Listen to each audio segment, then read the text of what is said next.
10 సంవత్సరాల వయసు వరకు నేను బడికి వెళ్ళలేదు.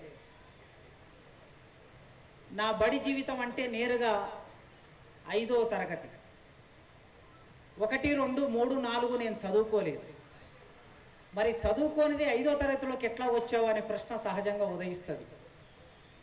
మా ఊరిలో కమ్యూనిస్టు పార్టీ వచ్చిన తొలి రోజుల్లో రాత్రిపూట బడులు నడిచేవి. ప్రభుత్వం నడుపుతూ ఉండేది ఆ బడులను. ఆ రాత్రిపూట బడుల్లోకి కోలాటం వేస్తే పెద్దవాళ్ళు కోలాటం పాటలు పాడుతూ ఉంటే ఆ పాటలు వినటం నాకు ఆసక్తి, ఇష్టం. ఆ ఇష్టంతో నేను అక్కడికి వెళితే పెద్దవాళ్ళకి అది వయోజన విద్య. రాత్రిపూట బడులు అంటే వయోజన విద్య. పెద్దవాళ్ళకి చదువు చెప్పే అక్కడ ఆ పంతులమ్మ నా చేతిలో పలకబెట్టి నన్ను వాళ్ళతో పాటు కూర్చోబెట్టింది.